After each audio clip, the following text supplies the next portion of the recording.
భారత్లోని అన్ని ఛానల్స్ ను ఆంధ్రదేశంలో ప్రసారం చేస్తున్న ఏకైక network city cable.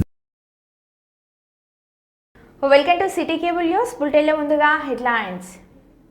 Sunitha Lakshma Reddy మీద చేసిన అనుచిత వ్యాఖ్యలు విత్డ్రా చేసుకున్న స్పీకర్.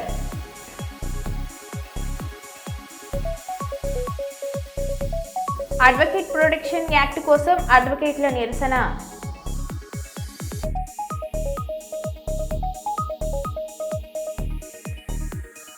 ఎస్ఎల్బీసీ ప్రమాదం సహాయక చర్యల పురోగతిపై అసెంబ్లీ కమిటీ హాలులో ముఖ్యమంత్రి రేవంత్ రెడ్డి సమీక్ష.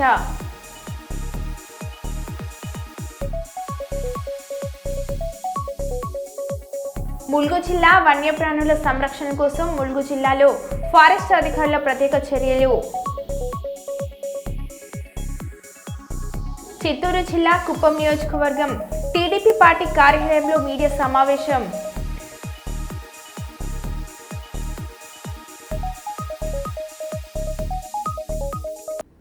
ఇక వివరాలకు వెళ్తే, నర్సంపేట ప్రాంతానికి చెందిన నిరుపేదలు గత 4 సంవత్సరాల క్రితం వరంగల్ రోడ్డులో గల 813 సర్వే నెంబర్ ప్రభుత్వ భూమిలో గుడిసెలు వేసుకుని జీవనం కొనసాగిస్తున్నారు. నిరుపేదలైన గుడిసెవాసులకు పట్టాలివ్వాలని, ఇంటి నెంబర్లు కేటాయించాలని, కరెంటు, రోడ్లు, నీటి సౌకర్యం కల్పించాలని కోరుతూ DBDPS ప్రజా దండోరా పోరాట సమితి జాతీయ అధ్యక్షులు అంధేరావి మాదిగ, MRPF జాతీయ నాయకులు, మహజన సోషలిస్టు పార్టీ జిల్లా అధ్యక్షులు కల్లపల్లి ప్రయాణదీప్ మాదిగ, MSP పార్టీ రాష్ట్ర నాయకులు తడుగుల విజయ్ మాదిగ ఆధ్వర్యంలో మంగళవారం రోజు నర్సంపేట పట్టణంలోని పాత MRO ఆఫీస్ కార్యాలయ ఆవరణలో రీలే నిరాహార దీక్షలు చేపట్టారు. ఈ సందర్భంగా వారు మాట్లాడుతూ ప్రభుత్వం వెంటనే స్పందించి గుడిసెవాసులకు కనీస సౌకర్యాలు కల్పించి ఆదుకోవాలని విజ్ఞప్తి చేశారు. నర్సంపేట వరంగల్ జిల్లా నర్సంపేట టౌన్లోని 813 సర్వే నెంబర్లో 4 సంవత్సరాల కింద గూడు లేని వాళ్ళు గుడిసెలు వేసుకోవడం జరిగింది. దాదాపుగా 4 సంవత్సరాలుగా గడుస్తూ ఉన్నా మరి అక్కడ అంబేద్కర్ నగరు భారత రాజ్యాంగ నిర్మాత బాబాసాహెబ్ అంబేద్కర్ గారి పేరు పెట్టుకొని అక్కడ గూడు లేని వాళ్ళంతా గుడిసెలు వేసుకొని మరి జీవిస్తున్నటువంటి పరిస్థితి. 4 సంవత్సరాలుగా ఎండకెండుతూ వానకు తట్టుతూ చలికి తట్టుకొని క్రిమి కీటకాలకు తట్టుకొని రోజు దోమల బారి నుండి మరి ఎదుర్కొంటూ జీవనం కొనసాగిస్తున్నటువంటి పరిస్థితి. దీన్ని మరి వెంటనే ఇప్పుడున్నటువంటి కాంగ్రెస్ ప్రభుత్వంలో ప్రజాపాలన జరుగుతుంది కనుక మరి పాలన మీద పూర్తి విశ్వాసంతో గౌరవనీయులు పెద్దలు దొంతి మాధవరెడ్డి గారు వారు మరి గుడిసెవాసుల యొక్క గాథలను బాధలను విని మరి మాకు వెంటనే ఇక అంబేద్కర్ నగరానికి సౌకర్యం కల్పించాలని మేము విజ్ఞప్తి చేస్తూ ఉన్నాం. ప్రథమంగా అక్కడ వేసుకున్నటువంటి ఇండ్లకు ఇంటి నెంబర్లు ఇవ్వాలని చెప్పేసి అక్కడ ఉన్నటువంటి పేదవాళ్ళందరూ కూడా మరి వెంటనే పట్టాలు ఏర్పాటు చేయాలని చెప్పేసి మరి వాటర్ సప్లై కల్పించాలని చెప్పేసి మరి ప్రధానంగా ముఖ్యంగా మనిషి జీవించాలంటే ఈరోజు కరెంటు చాలా ముఖ్యం కనుక విద్యుత్తు అవసరంగా మేమే అక్కడ పోర్లు నాటుకున్నటువంటి పరిస్థితి. ఈరోజు మాకు వెంటనే మేము గత 4 సంవత్సరాల క్రితం మేము నర్సంపేట పట్టణంలోని 813 ప్రభుత్వ భూమిలో అణగారిన కులాల ప్రజలమైన మేము గుడిసెలు వేసుకోవడం జరిగింది. దాదాపు ఇప్పటికీ 4 సంవత్సరాలు గడుస్తున్నది. అప్పటి నుంచి ఇప్పటి వరకు కూడా నీటి సౌకర్యం లేక, కరెంటు లేక, ఎలాంటిది సౌకర్యాలు లేని పరిస్థితి లోపల అణగారిన కులాల ప్రజల గుడిసెవాసులు మరి పాములు, తేళ్లలో కూడా ఇబ్బందులు పడే పరిస్థితులు ఏర్పడ్డాయి. కొంతమంది పాములు కూడా కరిచినాయి, తేళ్లు కూడా కరిచిన సందర్భం ఉన్నాయి. ఆ బురదలలో, వానలలో కూడా చాలా అవస్థలు పడే పరిస్థితి మేము ఎదుర్కోవాలి. దీక్షలను మరి సందర్శించి మాకు హామీలు ఇచ్చి తప్పకుండా అందరికీ ఇళ్ల పట్టాలు ఇచ్చి మాకు ఇంటి నెంబర్లు ఇచ్చి ఆదుకోవాల్సిన బాధ్యత ప్రభుత్వంపై ఉన్నది, ప్రభుత్వ అధికారుల పైన కూడా ఉన్నది. కాబట్టి తప్పనిసరిగా RDO, MRO వీళ్ళంతా స్పందించి మున్సిపాలిటీకి సంబంధించిన మరి మున్సిపాలిటీ చైర్మన్ అయితేంది, మున్సిపాలిటీ కమిషనర్ అయితేంది వీళ్ళంతా కూడా వచ్చి తప్పకుండా మాకు ఈ యొక్క మేము ఏ డిమాండ్లు అయితే మేము చేస్తున్నామో ఆ డిమాండ్లను తప్పకుండా అమలు చేయాల్సిందిగా కోరుతూ నేను సామాజిక విప్లవ వందలు తెలియజేస్తూ ముగిస్తున్నాను. జై భీమ్. కడుగుల విజయ్ మాదిగ ఎంఎస్పీ పార్టీ రాష్ట్ర నాయకులు. నర్సంపేట పట్టణం ఎస్సీ ఎస్టీ బీసీ ప్రజలందరం కూడా కలిసి ప్రభుత్వ భూముల్లో గుడిసె వేసుకోవడం జరిగింది. ఆ గుడిసె వేసిన సందర్భంలో అనేకమైనటువంటి ఇబ్బందులు పడుతూ ఈరోజు కరెంటు లేకుండా, నీటి వసతి లేకుండా అనేకమైన ఇబ్బంది పడుతున్నటువంటి మేము గత 4 సంవత్సరాలుగా ప్రభుత్వ అధికారుల దృష్టికి తీసుకెళ్ళినా కూడా పట్టించుకోవడం లేదు. కాబట్టి దీని మీద వెంబడే కలెక్టర్ గారు కానీ, కమిషనర్ కానీ, నర్సరీ కమిషనర్ కానీ, అదేవిధంగా స్థానిక ఎమ్మెల్యేటువంటి రుద్దుమాడి గారు స్పందించి తప్పకుండా మాకు పట్టాలు ఇవ్వాలని డిమాండ్ చేస్తూ, అదేవిధంగా ఆ యొక్క కాలనీలో కరెంటును, నీటి సౌకర్యం కల్పించాలని డిమాండ్తో ఈరోజు దీక్ష ప్రారంభించడం జరిగింది. ఈ యొక్క దీక్షలను ఉద్దేశించి సంబంధించిన విషయంలో తప్పకుండా ప్రభుత్వం కానీ అధికారులు స్పందించి మాకు పట్టాలు, నీటి వసతి కల్పించాలని డిమాండ్ చేస్తున్నాం. జై మాదిగా. ఇళ్ల స్థలాలకు పట్టాలి. ఇళ్ల స్థలాలకు ఉత్సవాసుల ఇళ్ల స్థలాలకు ఉత్సవాసుల స్థలాలకు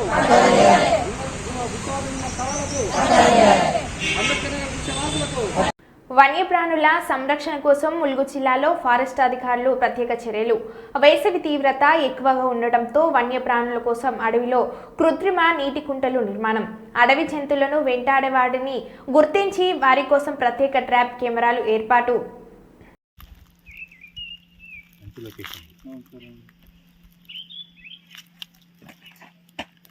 కొద్దిగా జీవిని అక్కడే ఆపి సెట్స్ కూడా మంచి లైటింగ్ మంచిగా వస్తుంది సార్. వెదర్ మంచిగా చేంజ్ అయింది కదా, లైటింగ్ మంచిగా వస్తాను. బోర్డు తీసుకుని ఇది మన ఇట్లా దీనికి పెట్టడం వల్ల బెటర్. అక్కడ నెక్స్ట్ పిట్టలు కూడా గూడు కట్టేది, పిట్టల గూళ్ళు ఇవన్నీ మొత్తం కూడా వాటికి నెక్స్ట్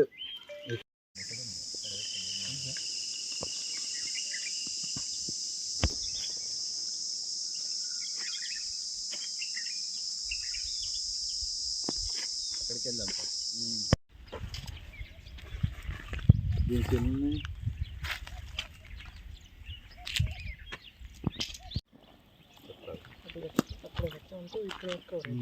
చెట్టు గడితే మంచిగా ఉంటుంది. గా చెట్టు గట్టి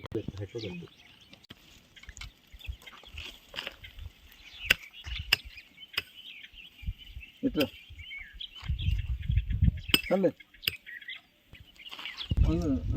ఇప్పుడు రాదు, ఫ్లాష్ రాదు. ఇప్పుడు పడుతూనే ఉంటుంది, ఇప్పుడు పడుతూనే ఉంటుంది.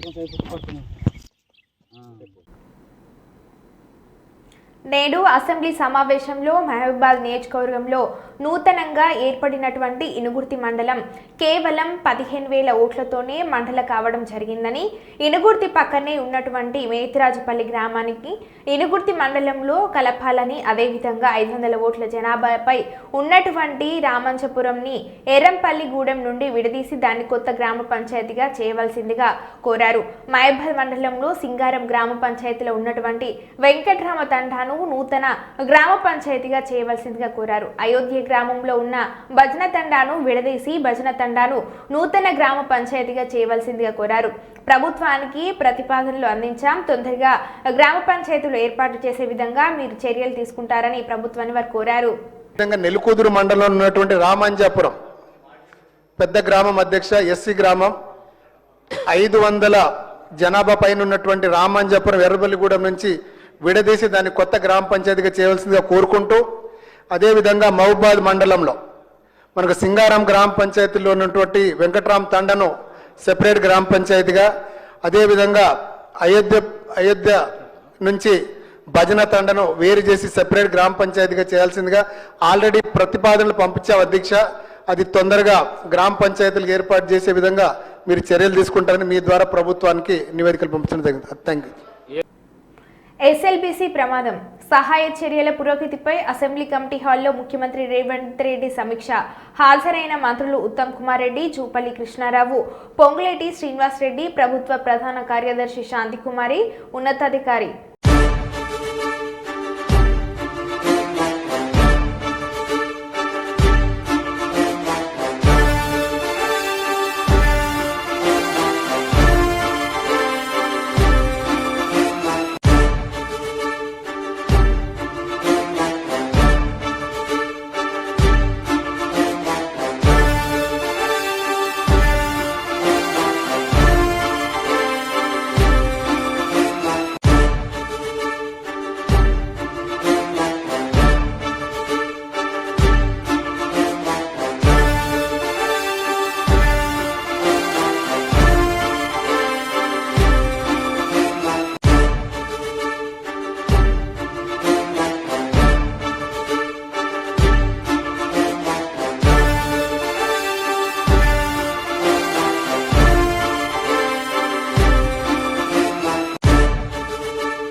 ఏ పాపం తెలియదు. ఆకతాయిలు వచ్చి కిటికీ దగ్గర ఎగ్జామ్ రాస్తున్న నన్ను బెదిరించి క్వశ్చన్ పేపర్ ఫోటో తీసుకున్నారు. నల్గొండ జిల్లాలో 10th పేపర్ లీకేజ్కి సహకరించిందన్న ఆరోపణలపై కొట్టివేసిన విద్యార్థిని బల్లెం ఝాన్సీ లక్ష్మి క్వశ్చన్ పేపర్ చూపించు లేకుంటే రాయితో కొడతాను అని బెదిరించి క్వశ్చన్ పేపర్ ఫోటో తీసుకున్నారు. ఆ సమయంలో నాకు భయం వేసింది. నాకు ఏం చేయాలో అర్థం కాక క్వశ్చన్ పేపర్ చూపించాను. పక్కన ఉన్నవారు కూడా ఏం కాదులే చూపించు అన్నారు. ఇందులో నా ప్రమేయం ఏమీ లేదు. దయచేసి నన్ను డిబార్ను రద్దు చేయండి అని వేడుకుంటున్న విద్యార్థిని ఝాన్సీ లక్ష్మి. నేను క్లేవర్ స్టూడెంట్ని. నన్ను ఎక్కడ ఎగ్జామ్ రాపించినా నేను రాస్తాను. చూసి రాయవలసిన అవసరం నాకు లేదు. ఎవరో చేసిన దానికి నన్ను బలి చేశారు. దయచేసి ఎగ్జామ్ రాసే అవకాశం మళ్ళీ కల్పించాలని నేను వేడుకుంటున్నా. ఎగ్జామ్ రాయకపోతే నాకు చావే శరణ్యం అని అంటున్న విద్యార్థిని ఝాన్సీ లక్ష్మి మాట్లాడారు. చేయలేదు నాకు ఆ వ్యక్తి ఎవరో కూడా నాకు తెలియదు. పర్సన్ ఎవరో కూడా తెలియదు అన్నా కూడా ఎంత వినకుండా నన్ను పోలీస్ స్టేషన్కి నన్ను మా ఫాదర్ని ఎగర్కల్ పోలీస్ స్టేషన్కి కాల్లో తీసుకెళ్ళడం జరిగింది. అక్కడ చాలా క్వశ్చన్స్ అడిగారు. నువ్వు నీకు తెలుసా ఆ పర్సన్ తెలుసా అని తెలియదు సార్. ఎంత చెప్పినా వినలేదు వాళ్ళు. మళ్ళీ 9:30 దాకా నేను అక్కడనే ఉన్నాను. పోలీస్ వాళ్ళు 9:30 దాకా నన్ను మా ఫాదర్ కూర్చోబెట్టారు. తర్వాత ఒక 10 దాకా 10:30కి నేను మా ఇంటికి వచ్చేసాను. నేను వచ్చిన తర్వాత వాళ్ళు ఏం భరోసా ఇచ్చారంటే మీరు ఏం కాదు, ఎగ్జామ్స్కి ఏ ప్రాబ్లం ఉండదు, మీరు అన్ని రాసుకోవచ్చు, అన్ని ఎగ్జామ్స్ రాసుకోవచ్చు, జస్ట్ విచారణ కోసం మీరు ఇంటికి పోలీస్ స్టేషన్ తీసుకురావాలని చెప్పారు. విచారణ కోసం ఏం కాదు, ఎగ్జామ్స్ అన్ని రాసుకోవచ్చు అని నాకు మా ఫాదర్కి భరోసా ఇచ్చి పంపించారు. వెళ్ళి మార్నింగ్ నేను హిందీ ఎగ్జామ్ రోజు వెళ్తే సెంటర్లో దిగాలి. నేను రూమ్లోకి వెళ్ళగానే నా రూమ్ నెంబర్ పట్టుకుని నన్ను ఒక రూమ్లో తీసుకెళ్ళి నా రూమ్ నెంబర్ నన్ను డీబార్ చేసి పడేసి ఒక వైట్ పేపర్ మీద బలవంతంగా ఫోర్స్ఫుల్గా. నా పేరెంట్స్ లేరు, నా గడియన్ లేరు, ఎవ్వరు లేరు. అప్పుడు నాతో సంతకం పెట్టించుకున్నారు. ఆ తర్వాత నన్ను ఇంటికి వచ్చి డ్రాప్ చేశారు వాళ్ళే. ప్లీజ్ నన్ను అధికారులు, కలెక్టర్ గారు, డిఎస్పీ వాళ్ళు నాకు న్యాయం చేయాలని కోరుకుంటాను. 13 years లైఫ్ నాది. జస్ట్ ఒక లాస్ట్ స్టేజ్ నాది. ఒక్కసారి నేను వెళ్తే నాకు ఫర్దర్ స్టడీస్ చాలా హెల్ప్ అవుతుంది. ప్లీజ్ నాకు ఈ 10th పోతే నాకు బతకాలని కూడా లేదు. నాకు సూసైడ్ తప్ప వేరే ఆలోచన కూడా లేదు నాకు ఇప్పుడు. ప్లీజ్ నాకు న్యాయం జరుగుతుందని నేను బతకగలుగుతా తప్ప నాకు వేరే ఛాన్స్ కూడా లేదు. ప్లీజ్ నాకు మాత్రం న్యాయం జరగకుంటే మాత్రం నాకు చాలా. తెలంగాణ రాష్ట్రంలోని ఉమ్మడి కరీంనగర్ జిల్లా స్థానిక సంస్థల ఎమ్మెల్సీ ఎల్ రమణ జగిత్యాలలోని తన క్యాంపు కార్యాలయంలో మీడియా సమావేశాన్ని ఏర్పాటు చేసి తన చేతుల మీదుగా సీఎం సహాయ నిధి చెక్కుల పంపిణీ కార్యక్రమాన్ని నిర్వహించారు. ఇటు కార్యక్రమంలో జగిత్యాల జిల్లా మాజీ జెడ్పీ చైర్మన్ శ్రీమతి దావా వసంత, బీఆర్ఎస్ సీనియర్ నాయకులు సాగర్ రావు, గట్టు సతీష్, ఆనందరావు, ఒల్లం మల్లేశం, రాము, దయాల మల్లారెడ్డి తదితరులు పాల్గొన్నారు. మాకు వచ్చినటువంటి విజ్ఞాపనలలో కొన్ని సీఎం రిలీఫ్ ఫండ్లను ఈరోజు పంపిణీ చేసుకున్నాం. వాళ్ళకి అది ఆర్థికంగా దోహదపడతాయని చెప్పని గత 30 ఏళ్ళుగా ఈ సీఎం రిలీఫ్ ఫండ్లు అనేటివి జగిత్యాలకు పెద్ద మొత్తం సాధించుకుంటున్నాం. ఒకనాడు ఆరోగ్యశ్రీ లేకముందు అటు CM relief fund, PM relief fund, state illness fund అనే విధంగా ఒక వ్యక్తికి పెద్దగా అనారోగ్యం పాలైనా కానీ మొత్తం ఇప్పించినటువంటి అనుభవాలు కూడా మనకు ఉన్నాయి. దానికి అనుగుణంగా జగిత్యాల కాన్స్టిట్యూన్సీలో పెద్ద ఎత్తున నాటి నుంచి నేటి వరకు కూడా ఈ కార్యక్రమాలు తీసుకుంటున్నాం. మధ్యలో మేము ఇంటి ఆరోగ్య సేవ పెట్టి కూడా ఒక 30,000 కుటుంబాలకు ఈ ప్రాంతంలో ఆ ట్రీట్మెంట్ కూడా ఇప్పించడం జరిగింది. కానీ కేంద్ర ప్రభుత్వం ఆ పథకాన్ని విడుదల చేసుకోవడం వల్ల మళ్ళీ దాన్ని మేము కొనసాగించలేకపోయినాం. ముందు ఇతరత్ర కార్యక్రమాలు కూడా కొనసాగించాలనేదే మా ధ్యేయం అని చెప్పని తెలియజేస్తూ, నేడున్నటువంటి కాంగ్రెస్ ప్రభుత్వ పరిపాలన చూస్తే ప్రధానంగా మొన్న బడ్జెట్ సమావేశాలలో గవర్నర్ ప్రసంగంతో మొదలై ఇల్లున్నటికి సమావేశాలు ముగుస్తున్నాయి. ఈ 16 నెలల కాంగ్రెస్ పాలనలో కాంగ్రెస్ పార్టీ ఇచ్చినటువంటి వినబడుతున్నది ఇది అత్యంత దారుణం. ఈనాడు కూడా ఈ పరిస్థితి లేకుండా అని చెప్పానంటే వాటికి జవాబు దాటేసే పరిస్థితులనే ఉందే కానీ సరైన విధంగా స్పందించాలనే ఆలోచన మాత్రం ప్రభుత్వంలో కనబడడం లేదు. దానికి తోడుగా రాష్ట్ర ప్రభుత్వ అప్పులు విపరీతంగా పెరిగిపోతున్నాయి. ఈ 16 నెలల పాలనలో కాంగ్రెస్ ప్రభుత్వ పరిపాలనలో రేవంత్ రెడ్డి గారు ముఖ్యమంత్రిగా, భట్టి గారు ఉప ముఖ్యమంత్రి, ఆర్థిక మంత్రిగా తెచ్చినటువంటి అప్పులు 1,58,000 కోట్లు. ఇది భారతదేశ చరిత్రలో ఏ రాష్ట్ర ప్రభుత్వం అంత స్వల్ప కాలంలో అప్పు చేసిన పాపాన పోలేదు. మరి ఆ విధమైనటువంటి అప్పులతోనే ప్రభుత్వం పరిపాలన సాగిస్తున్నది. ఎన్నికలకు ఇచ్చినటువంటి హామీల అమలు గురించి ఆనాడు పత్రికలలో కానీ ఇతర ఇంటర్వ్యూలలో మాట్లాడినప్పుడు కాంగ్రెస్ పార్టీకి అపారమైన అనుభవం ఉన్నది, మేము ఆదాయాన్ని సమకూర్చుకుంటాం, సంపద సృష్టిస్తామని చెప్పని మాట చెప్పి ఆ అనుభవం వల్ల అనుభవరాహిత్యంగా కనబడుతున్నది. అనుభవం లేనటువంటి నాయకుల నేతృత్వంలో ఇష్టానుసారంగా పరిపాలన చేయడం వల్ల ఆ యొక్క ఫలితాలు కనబడుతున్నాయి. దాదాపు 70,000 కోట్లు ఆదాయం పడిపోయినట్టుగా ముఖ్యమంత్రి గారు చెప్పడం జరిగింది. అంటే ఇంతటి పరిస్థితి, ఘోరమైన పరిస్థితి ఏ రాష్ట్ర ప్రభుత్వానికి కూడా లేదని చెప్పని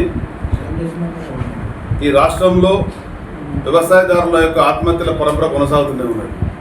చేనేతల ఆత్మహత్యలు దాదాపు 36 మంది ఆత్మహత్యలు పాల్పడ్డారు. 2 లక్షల రుణమాఫీ చేస్తానని చెప్పని కేవలం 25 లక్షల మందికి వేసినట్టుగానే చెప్తున్నారు. వర్తింపేసిన అవసరం ఉంది. దాదాపు 30-40% ఏ గ్రామంలో వెళ్ళినా కానీ మాకు రాలేదనే మాట చెప్తున్నారు. కానీ ప్రభుత్వం మాత్రం ఇక పూర్తిగా ఇచ్చేసినాం, మాతో అయిపోయిందనే విధంగా వాళ్ళు చేతులు పట్టే పరిస్థితి ఏర్పడ్డది. దానికి తోడుగా ఈ మధ్యన వడగండ్ల వాన రాష్ట్ర వ్యాప్తంగా అటు మహబూబ్నగర్లో కానీ మెదక్లో కానీ ఇతరత్ర జిల్లాలలో అయితే మా మాజీ మంత్రులు, మా ఎమ్మెల్యేలు, మా పార్టీ పరంగా నాయకత్వం ఇక్కడ జగిత్యాల కాన్స్టిట్యూన్సీలో మన మాజీ జగిత్యాల పర్సన్ దా వసంత గారు, అదేవిధంగా పార్టీ నాయకత్వం అంతా అటు సారంగపూర్ చిత్ర మండలంలో ఉండేటువంటి వడగండ్ల వాన బాధితులు వ్యవసాయం జరిగింది. రాష్ట్ర ప్రభుత్వాన్ని మేము డిమాండ్ చేస్తున్నాం, మీ యొక్క అసమర్థత వల్ల, మీ నీటి సరఫరా సక్రమంగా లేకపోవడం వల్ల, మీ కరెంటు సరఫరా సక్రమంగా లేకపోవడం వల్ల లక్షలాది ఎకరాలలో ఇవాళ పంట ఎండిపోయింది. మేము అటు అసెంబ్లీలో, కౌన్సిల్లో అయితే ఎండిపోయిన పంటల్లో కూడా ప్రదర్శన చేసినాం. ఇవాళ చూస్తే మళ్ళీ వడగండ్ల వాన కూడా పెద్ద ఎత్తున పడ్డది. కానీ రాష్ట్రంలో ఉండేటువంటి మంత్రులు కానీ వాళ్ళ నాయకులు కానీ పర్యటించి ఓదార్చి అండగా ఉంటాయని చెప్పిన మాట మాత్రం కనపడడం లేదు. అక్కడ ఇక్కడ కాస్త కూస్త కొంత తిరుగుతున్నారే కానీ రాష్ట్రం అంతా మాత్రం వాళ్ళు తిన్న పాపన పోలేదు. నిన్న చూసినాం నల్గొండ జిల్లాలో ఒక ప్రైవేట్ ఫంక్షన్ కాంగ్రెస్ పార్టీ నాయకులు అయితే హెలికాప్టర్లో లేదు. అంటే రాష్ట్ర ప్రభుత్వానికి హెలికాప్టర్ అనేది ఉన్నది, ఆపదలో ఉన్నటువంటి వాళ్ళను. రంజాన్ మాస ఉపవాస దీక్షలో భాగంగా సుల్తానాబాద్ పట్టణంలోని ముస్లిం మైనార్టీ సోదరులకు కాంగ్రెస్ నాయకులు తొర్లికొండ రమాదేవి ప్రభాకర్ ఆధ్వర్యంలో ఇఫ్తార్ విందు కార్యక్రమాన్ని ఏర్పాటు చేశారు. ఈ సందర్భంగా ప్రభాకర్ సుల్తానాబాద్ పట్టణ కాంగ్రెస్ నాయకులు ముస్లిం సోదరులకు స్వీట్స్ భోజనం వడ్డించారు. ప్రభాకర్ మాట్లాడుతూ ముస్లిం సోదరులు పవిత్రంగా భావించే రంజాన్ మాసంలో అల్లాను ప్రతి ఒక్కరూ ఆయురారోగ్యాలతో ఉండాలని కోరుకుంటున్నానని అన్నారు.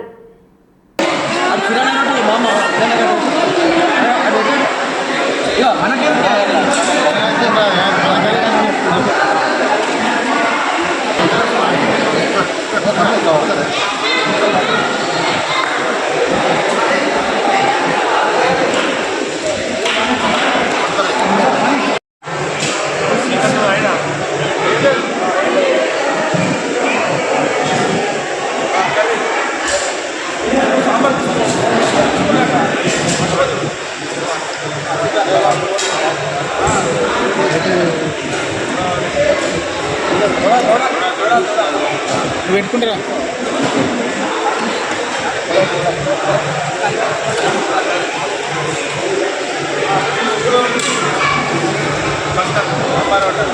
అరే పెట్టు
కేంద్ర మంత్రి బండి సంజయ్ తెలంగాణ రాష్ట్ర తొలి ముఖ్యమంత్రి కల్వకుంట్ల చంద్రశేఖర్పై అత్యంత అసభ్యమైన ఆరోపణలు చేయడం అత్యంత ఖండనీయము. ప్రజా జీవితంలో అత్యున్నత స్థాయికి ఎదిగిన నాయకునిపై నిరాధార ఆరోపణలు చేయడం బండి బాధ్యత రాహిత్యానికి నిదర్శనం. తాను కేంద్ర మంత్రిననే విషయాన్ని మర్చిపోయి కార్పొరేటర్ కన్నా హీనంగా మాట్లాడుతున్న బండి సంజయ్ సీఎం రేవంత్ రెడ్డి మెప్పు కోసమే అవాస్తవ ఆరోపణలు చేస్తున్నారు. బీజేపీ రాష్ట్ర అధ్యక్ష పదవి నుంచి ఆయనను తప్పించడానికి జరిగిన అంతర్గత రాజకీయ కుతంత్రాల కారణంగా ఇప్పుడు ఇలా సంచలన వ్యాఖ్యలు చేస్తున్నారు. చిల్లర మల్లరగా తెలంగాణ రాష్ట్ర ప్రదాత, తెలంగాణ ఉద్యమ నాయకుడు, మాజీ ముఖ్యమంత్రి అయినటువంటి ఒక తెలంగాణ తొలి ముఖ్యమంత్రి అయినటువంటి ఒక కల్వకుంట్ల చంద్రశేఖరరావు గారి పైన ఇష్టం వచ్చినట్లుగా అడ్డమైనటువంటి ఒక ఆరోపణలు చేసి వారిని అబాసుపాలు చేయటమే కాకుండా తన మంత్రిత్వ శాఖను, తన మంత్రి పదవిని కూడా అబాసుపాలు చేస్తూ ఒక చిల్లరతనానికి వాళ్ళ బండి సంజయ్ గారు పాల్పడ్డారు. వారు మాట్లాడిన మాటలు not only defamatory, derogatory, but also demeaning the constitution, demeaning the democracy. కాబట్టి వారిపైన క్రిమినల్ చర్యలు చేపట్టాలా అని చెప్పని వాళ్ళ బీఆర్ఎస్ పార్టీ నాయకులమంతా కలిసి ఈరోజు బంజారా హిల్స్ పోలీస్ స్టేషన్లో వారిపైన కంప్లైంట్ చేయటం అయింది. వాడెవడో పోలీస్ ఆఫీసర్ ఆయనకెప్పుడో కలిసి, బండి సంజయ్ కలిసి, కేసీఆర్ గారు బీదర్లో దొంగ నోట్ల ముద్రణ చేసేటువంటి ఒక ప్రింటింగ్ ప్రెస్ను బీదర్లో నడుపుతా ఉన్నారు. ఆ డబ్బుతోటే తెలంగాణ ఉద్యమాన్ని నడిపినారు. ఆ డబ్బుతోటే 2023 ఎన్నికల్లో ఓటర్లకు పంచినారు అని చెప్పని చిల్లర మల్లరగా బండి సంజయ్ గారు మాట్లాడటమైంది. నేను తెలంగాణ సమాజానికి చేతులెత్తి నమస్కారం చేసి విజ్ఞప్తి చేస్తా ఉన్నాను. 7 సార్లు శాసనసభ్యుడు, 3 సార్లు పార్లమెంటు సభ్యుడు, ఒక డిప్యూటీ స్పీకర్గా ఉమ్మడి ఆంధ్రప్రదేశ్ శాసనసభకు, తర్వాత కేంద్ర మంత్రిగా, తెలంగాణ తొలి ముఖ్యమంత్రిగా అద్భుతమైనటువంటి ఒక రీతిలో 14 సంవత్సరాల పాటు తెలంగాణ రాష్ట్ర సాధన కోసం ఉద్యమంలో పనిచేసి వచ్చిన తెలంగాణను బాధ్యతాయుతంగా 10 సంవత్సరాల పాటు ముఖ్యమంత్రిగా బండి సంజయ్ గారు వ్యవహరిస్తా ఉన్నారు. ఎలుకతోలు ఎంత ఉతికినా నలుపు నలుపే గాని తెలుపు కాదు అన్నట్టుగా ఇవాళ బండి సంజయ్ గారు వ్యవహరిస్తా ఉన్నారు. అల్జిమర్ వ్యాధి ఉందేమో బండి సంజయ్కి, అర్థం కావట్లేదు. కరీంనగర్ కార్పొరేటర్ కాదు అయ్యా నువ్వు, కరీంనగర్ గల్లీ లీడరు కాదయా నువ్వు, ఢిల్లీలో పార్లమెంటు సభ్యుడివి, ఢిల్లీలో కేంద్ర మంత్రివి. కరీంనగర్ కార్పొరేటర్ కాదు బండి సంజయ్, నువ్వు కరీంనగర్ ఎంపీవి. ఈ సోయి మరిచి ఇవాళ ఇష్టం వచ్చినట్టు మాట్లాడుతూ ఉండు. నేను ఇంత పరుషంగా మాట్లాడను, కానీ మాట్లాడవలసిన అవసరం ఏర్పడతా ఉంది. ఎందుకంటే ఉన్నతమైనటువంటి ఒక పదవుల్లో ఉన్న వాళ్ళు ఆరోపణలు చేసినప్పుడు ఆ ఆరోపణలను సహేతుకంగా రుజువు చేయవలసిన ఒక బాధ్యత వాళ్ళపైన ఉంటుంది. వెనకటికి ఒక ఎర్రోనికి మల్లెపువ్వు ఇస్తే ఎక్కడో పెట్టుకొని వాసన చూసినట్టుగా ఇవాళ అంత పెద్ద కేంద్ర మంత్రి పదవిని నరేంద్ర మోడీ కట్టబెట్టి, భారతీయ జనతా పార్టీ కట్టబెడితే ఆ పదవిలో కూర్చొని వాడెవడో అడ్డమైనోడు ఏదో చెప్తే ఇంకెవడో అడ్డమైనోడు ఇంకేమో చెప్పిండు అని చెప్పని అడ్డమైన భాషలో అడ్డదిడ్డంగా బండి సంజయ్ మాట్లాడుతూ ఉంటే నవ్వాలనా, ఏడవాలనా, సిగ్గుపడాలనా అర్థం కావట్లా. Bandi Sanjay is not an individual. Bandi Sanjay Bharatiya Janata party నాయకుడే కాదు, బండి సంజయ్ నా భారత ప్రభుత్వానికి కేంద్ర మంత్రి కూడా. ఒక మంత్రి హోదాలో ఉండి తెలంగాణ తొలి ముఖ్యమంత్రి, ఇవాళ శాసనసభ్యుడు, leader of the opposition, Telangana జాతిపిత కేసీఆర్ పైన ఇష్టం వచ్చినట్టు ఆరోపణలు చేస్తూ ఉంటే సిగ్గు శరం లేదా బండి సంజయ్ నీకు? అసలు నువ్వు లా చదువుకున్నావా? లా చదువుకోపోయి అసలు నీకు చదవచ్చా చెప్పు నాకు? నీకు చదువు రాదని అనిపిస్తా ఉంది. ఆర్టికల్ ఇండియన్ పీనల్ కోడ్ ప్రకారంగా, సెక్షన్ 39 ప్రకారంగా, లేకపోతే ఇండియన్ పీనల్ కోడ్ 202 ప్రకారంగా ఎవరైనా సరే, మీరు కానీ, మీడియాలో ఉన్నటువంటి వాళ్ళు కానీ, ఈ కార్యక్రమాన్ని చూసేవాళ్ళు కానీ, నేను కానీ, మేము కానీ, ఎవరైనా ఒకవేళ నేరానికి సంబంధించిన సమాచారం కానీ, నేరం చేసే వ్యక్తులకు సంబంధించిన వివరాలు కానీ తెలిసినట్టయితే వెంటనే స్థానిక పోలీస్ స్టేషన్కు చెప్పాలా, లేకపోతే మెజిస్ట్రేట్కి చెప్పాలా? సిగ్గు ఎగ్గు లేదు బండి సంజయ్కి. వాడెవడో సన్నాసిగాడు చెప్పిండు అని చెప్పని మీడియా ముఖంగా అడ్డదిండగా మాట్లాడే ముందు పో మెజిస్ట్రేట్ దగ్గరికి పో, పోలీస్ స్టేషన్కి పో, కంప్లైంట్ లాడ్జ్ చేయి. Who prevents you to stop the enquiry? ఎవరు ఆపుతా ఉన్నారు నేను బండి సంజయ్ ఎంక్వైరీ చేయకుండా? ఒక చిల్లర మల్లరగాడేదో పాన్ షాప్ల దగ్గర పాన్ పరాగ్ దిక్కుంటే మరో బులెటిన్లో మళ్ళీ కలుద్దాం. Stay tune.